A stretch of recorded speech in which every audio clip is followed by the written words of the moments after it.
¿Quién si no? Sobre todo este es un programa popular y de humor.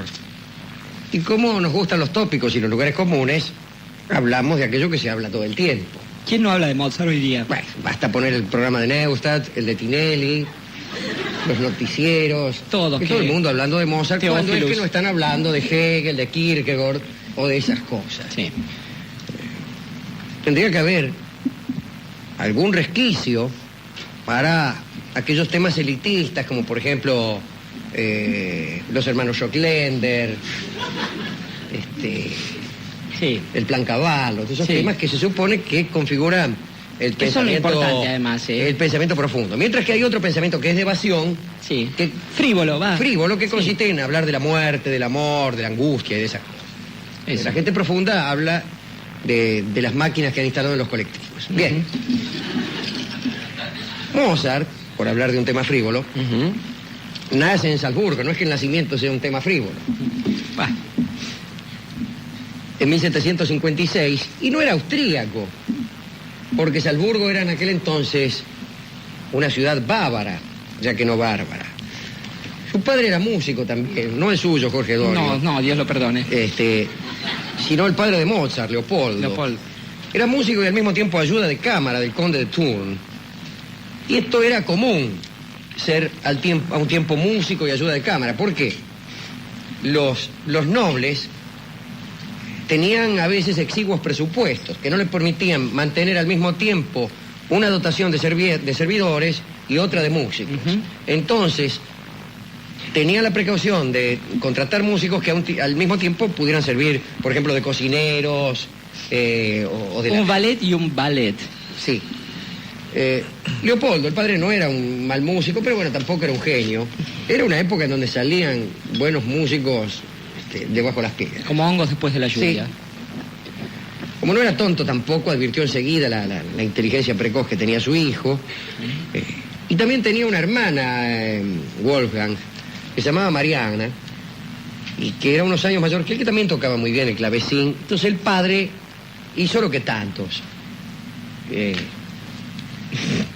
Bueno, digamos, exhibió a sus hijos por ahí. No era tampoco un mal sujeto, pero bueno, lo hizo. Wolfgang tocaba el violín, no solo el clavecín, tocaba el violín, tocaba muy bien el violín. Y además ya a los 6 años había compuesto un minueto, que es la primera de las 600 obras que compuso. Y bueno, primero actúan en Salzburgo, luego en Múnich, y el chico tiene realmente grandes habilidades porque descifra partituras a primera vista, improvisa sobre cualquier tema que se le dé, toca el clavecín con las teclas cubiertas por un paño, es decir, hace pruebas más bien de pirotecnia y de circo que no de música, pero sostenidas evidentemente por un gran talento musical, si bien algunos no reconocieron eso, pero no importa. Digo, cuando era chico, pensaron que era como tantos niños prodigios. Que se agotan poco tiempo después. Que se agotan poco tiempo después. Lo lleva a Viena, viaje largo, en Ypres va a un monasterio de monjes franciscanos, se trepa a la tarima del órgano, toca allí y es tan inolvidable lo que hace que los monjes graban y todavía está allí el nombre del pequeño Mozart en la madera del instrumento. Y en Viena tocan en las casas nobles mientras esperan ser recibidos por la emperatriz, María Teresa. Y finalmente lo reciben ahí, en Schönbrunn, que es aquel castillo del que hemos hablado alguna vez, de los Habsburgo. Castillo de la mala suerte, dicen algunos. Sí. Ya hemos hablado de la mala suerte de los Habsburgo, del pobre Maximiliano de Habsburgo, de Rodolfo. De Rodolfo, vamos, de Sisi. Que después de todo no era un Habsburgo, pero bueno. La pobre Romy Schneider que se casó. La pobre Romy Schneider, como sabemos, es de la familia Habsburgo. Sí. Habsburgos también, no nos olvidemos, Álvaro querido de Diego, eran los reyes de España. ¿Cómo no?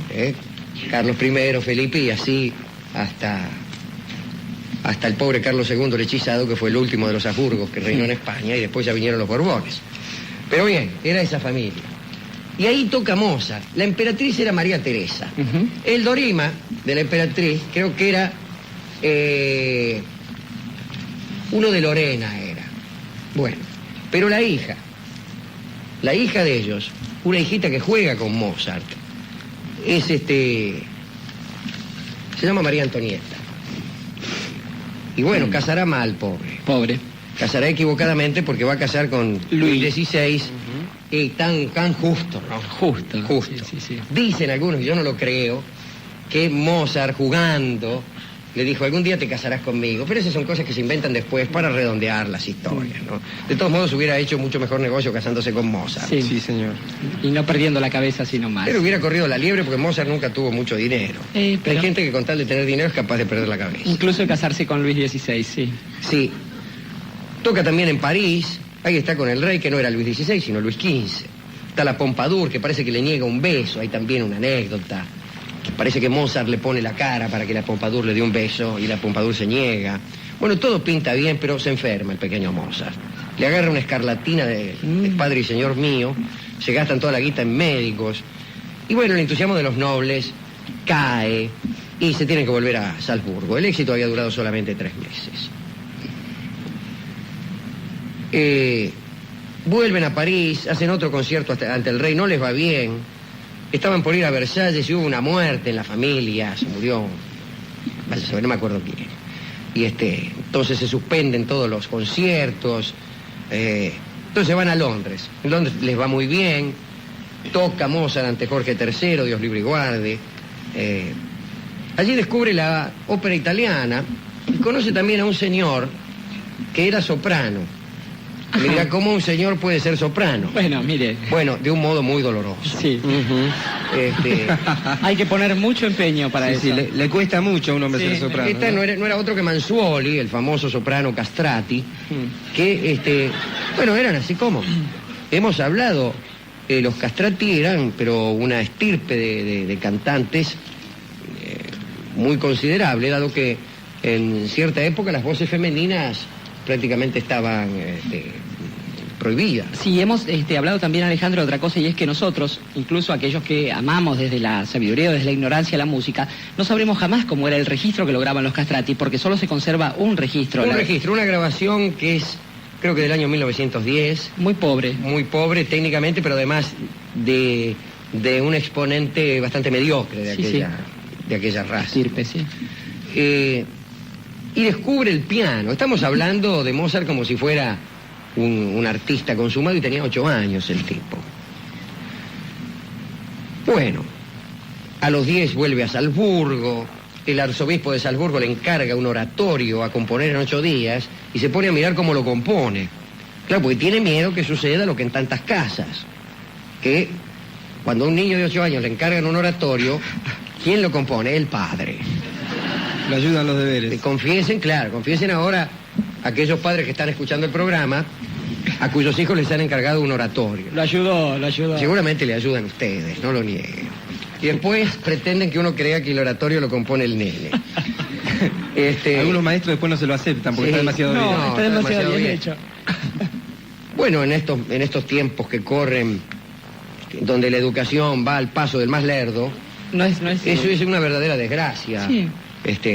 Tener demasiadas luces. No es poco frecuente que los maestros desconfíen de algún talento de cualquier niño, dado que pero están sí, ante el exiguo del propio, desconfían de la gente. Yo he tenido ocasión de conversar con alumnos de las universidades que deben luchar, entre otras muchas cosas, contra, digamos, el espíritu cerril de algunos maestros. Pero sí, vamos. Bueno. Pero bueno, dejémoslo ahí. Dejemos ahí esto, que no es el punto, estamos hablando del pobre Mozart. Escribe algunas óperas, La finta semplice, es un fracaso. Después escribe una ópera cómica que se llama Bastiani y Bastiana, que tiene algún éxito. Va a Italia, triunfo musical, pero guita no hay. Nunca ganó mucha guita, pobre Mozart. Conozco. Y ahí sucede aquella anécdota que todos conocen, todos los que compran los cuadernos Histonio, y leen las carátulas donde está la vida de Mozart, conocen solo esta anécdota, que es la que está ahí. Cuando asiste durante Semana Santa a la Capilla Sixtina para oír el Miserere de Allegri, que no es una plaza, por cierto. Y estaba prohibido sacar fotocopias, iba a decir que estúpido.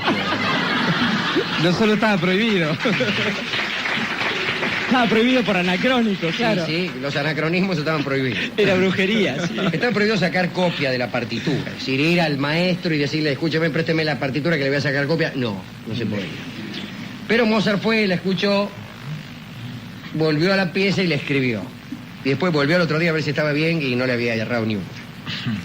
Se entera el Papa de esto y en virtud de esta infracción lo condecora con la orden de la Espuela de Oro, con el título de caballero, y no es el primero que es honrado por una infracción.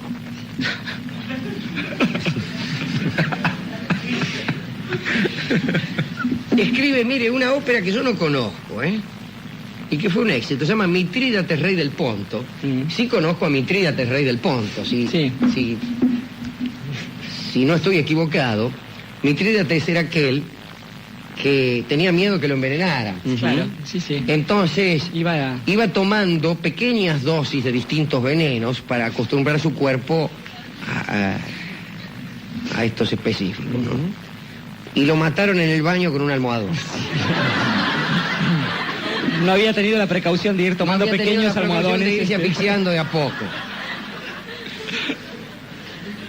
Bueno, el viaje por Italia dura 15 meses. En Nápoles pasa lo que solía pasar con los músicos demasiado buenos. Y con los jugadores de fútbol. Sí. Le dicen que tenía un pacto con el demonio. Y decían que ese pacto estaba relacionado con una sortija que él tenía en la mano izquierda. Entonces él en medio del concierto saca la sortija y la arroja, como diciendo, ¿no ven? Que el pacto es de otra índole. Bueno, vuelve a Salzburgo y allí está 30 meses y compone y leo. Lista de composiciones. 11 conciertos, una fiesta teatral, 5 serenatas, 12 divertimentos, 5 marchas, 2 sinfonías, 4 arias, un recitativo, una escena dramática, un trío, 8 sonatas de iglesia, 5 misas, un kyrie, 2 letanías, un gradual y un ofertorio para 2 coros, que es más de lo que han compuesto muchos en toda su vida. Sin que yo haga aquí una defensa de la cantidad, ¿no? De la cantidad. No es necesario ser demasiado prolífico. Y algunos artistas que yo conozco tienen esa superstición. Creen, por ejemplo, que escribir mucho es escribir bien. No, ni tampoco la superstición contraria. Bueno, tiene ahí unos líos, anda de gira con la vieja, se muere la vieja, qué sé yo, y conoce a un cantante que se llama Weber, digámoslo bien, que canta y tiene además 2 hermanas. Cantar y tener dos hermanas no está mal. La mayor Aloysia, de 17, que es la que le gusta a él, naturalmente. Y la otra Constanza, de 10. Constanza, 10 años, todavía un poco pequeña. Un poco nomás. Primero se enamora de Aloysia. Hay unos entreveros. Aloysia lo pianta, que se va. Al final termina casándose con Constanza, bastante después, por cierto, en 1782. Constanza parece que no es fea, pero tampoco es bonita, según el mismo Mozart dice. Es del montón. Pero es una buena esposa, realmente. Nace el primer chico, que muere poco después. Y ahí es donde Mozart conoce a Salieri. Y aquí detengámonos en esa película llamada Amadeus. Dios lo perdone, a mí la forma, sí. Donde, bueno, parece Salieri como si Salieri fuera un cretino. Antonio Salieri. Y Mozart otro. Sí. Era un gran músico Salieri. Por sí, de lo mejor. Verdaderamente un gran músico. Y no era tonto, a tal punto no era tonto, que era de los que mejor percibían el talento de Mozart. Esa es la historia Pound Elliot, por ejemplo, ¿no? Hay gente que trata de ver esa. Thomas Stern Elliot. Thomas Elliot. Un tipo que se da cuenta que es tan gran artista como para darse cuenta del genio de otro. Que no es pequeña genialidad la de advertir el genio ajeno. No solo se requiere inteligencia para eso, sino a veces grandeza de espíritu. Generosidad, Alejandro, sí. Uno que ha observado mucho por la ventana esta cosa del movimiento de los artistas y cómo se interrelacionan entre ellos, puede dar fe de que más generosidad se encuentra en los grandes que en los poligrillos. Es mucho más fácil obtener una caricia espiritual de los grandes artistas que de los pequeños y mezquinos mercachifles. Pero es totalmente así. Bueno, y aparece Salieri así. Las obras de Salieri le gustan mucho al público y también a la corte. Mozart triunfa, se hace amigo de Haydn, el emperador lo aclama, va a París, compone el casamiento de Fígaro, ¿no? Las bodas de Fígaro, que es un ataque contra la aristocracia. El emperador prohíbe en principio la representación. Esto era una obra de Beaumarchais. El emperador prohibió la representación y Mozart lo fue a buscar a Lorenzo da Ponte Guidi Nazionale. Y le encargó que hiciera un libreto.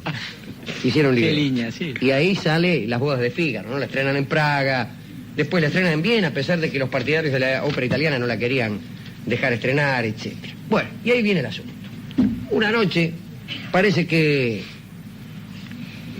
se le presenta a un tipo un insólito encargo de un desconocido. Parece que tropezó con él en un portal, era un tipo alto, escuálido, de grave voz.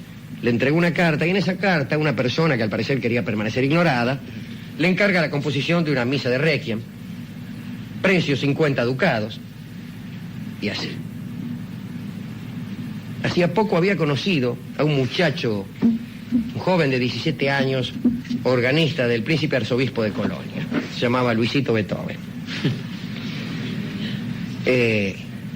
Y junto con este señor Vienen, estaba componiendo la flauta mágica. Y en ese momento le aparece el flaco este que le encarga un requiem. En la película también hay una cosa misteriosa. ¿Quién era este? Nos hacen sospechar de que se trataba de Salieri. Bueno, no hay tal misterio. El mensajero era el mayordomo del conde de Balsec de Stupach, que quería conmemorar el aniversario de la muerte de la mujer. Y quería hacer pasar la obra como si fuera de él. Ese era el encargo. Pero resulta que Mozart, con tanto laburo como tiene, le habían encargado también la clemencia de Tito, de Ernesto, digamos.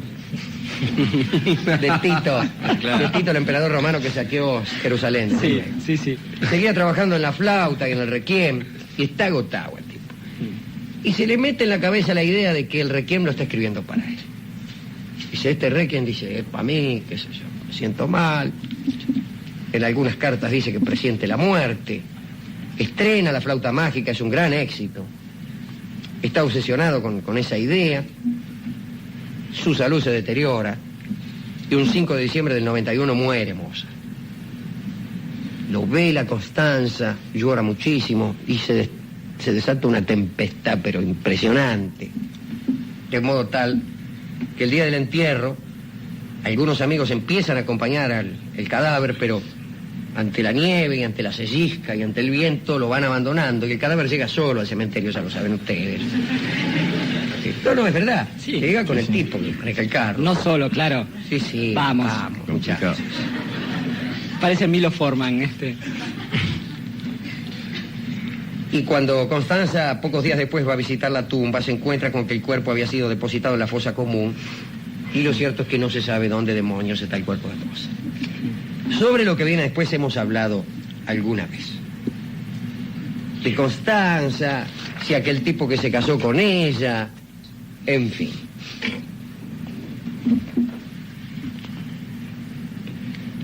Me propongo dedicar esta pequeña recordación de Mozart hoy. Pobre Mozart, que fue un mozo que nunca ganó dinero, que estuvo siempre con líos de guita.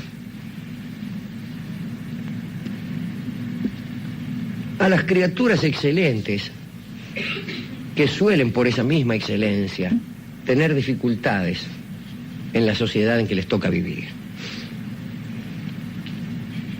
Digo, esta es la contribución pequeña que hago yo a la dedicatoria que ahora va a hacer Doria. A mí me gustaría dedicárselos a ellos. A los que han tenido, decía Almafuerte, gravita sobre mi testa la maldición del laurel. Él sentía la actitud poética como una maldición. Como una maldición. Y Mozart, que a pesar de todo tiene una obra llena de felicidad, no es la obra de Mozart, la obra de un artista deprimido, ni triste, a pesar de que tuvo una vida dificultosa. Escuchen ustedes a Mozart y es la obra de un tipo que vive la vida con intensidad, casi uno de los pocos ejemplos de alta expresión artística de un artista que parece satisfecho. Si bien la música no es el arte más adecuado para juzgar la satisfacción o la tristeza del autor, porque es un arte no alusivo. Si bien todos sospechamos que los tonos menores son tristes y los mayores alegres, resulta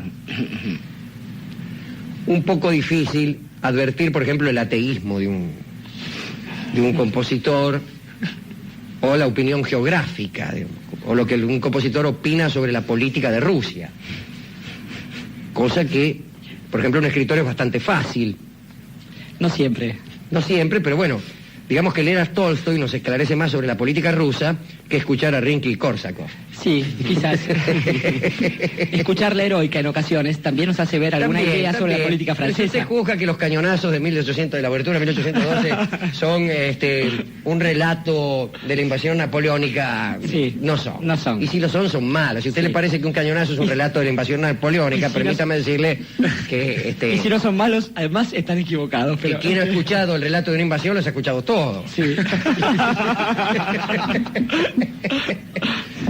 Bueno, pero mi intrusión en esta parte de los dedicandos es con relación a aquellos que por ser geniales sufren. Es menester decir, Alejandro, iniciando esta dedicatoria, que, correcto, por supuesto, sería el primer territorio en el que uno se fija, pero también es necesario decir que hubo una época en que uno podía pensar en el qué dirán dentro de 200 años, y era el caso de Mozart, era el caso de Modigliani, era el caso de tantos otros artistas. Quizás los tiempos que nos toca vivir son de otro orden, y entonces uno incluso puede pensar en otros niveles de grandeza, en otra dimensión. Quiero decir con esto que cuando un hombre se enfrenta a una obra o a la propia vida, que es lo más parecido a una obra también, no necesariamente puede pensar en esos términos. No todos podemos aspirar, y aun cuando aspiremos a eso, a ser Mozart o a ser Alighieri o a ser algún grande, pero sí a lo que podemos aspirar todos, absolutamente todos en esta tierra, es a tener por lo menos un momento de grandeza. Quiero sumar a los dedicandos de este bloque del programa, a los que usted dijo, a esos genios que tuvieron esa desgracia, a aquellas personas que por lo menos en un momento de su vida tienen ese ratito, esa especie de actitud, tienen si no una obra, un gesto de grandeza plena, un gesto de generosidad. Y creo que les pasa lo mismo, y les pasa tan trágicamente como a los grandes, esta cosa de no tener del otro lado como respuesta algo así como el reconocimiento de ese gesto. Esto por supuesto es triste y esto por supuesto va a marcar el resto de la historia de la humanidad casi seguro, pero quizás lo único que salva a la humanidad es la posibilidad de que si un hombre no es Mozart, no es Dante, no es uno entre los más grandes, por lo menos tenga a lo largo de su vida un momento de esa grandeza. Es difícil de ilustrar esto y seguramente vamos a cometer la canallada de, dado que somos gente rústica y bárbara, interrumpir esto que vamos a ofrecer ahora, que es el segundo movimiento del concierto para clarinete de Mozart ejecutado por la Orquesta Amigos de Praga, para todos ellos que alguna vez han tenido, aunque sea en su vida, un momento de grandeza.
Era la Orquesta Amigos de Praga interpretando el segundo movimiento del concierto para clarinete.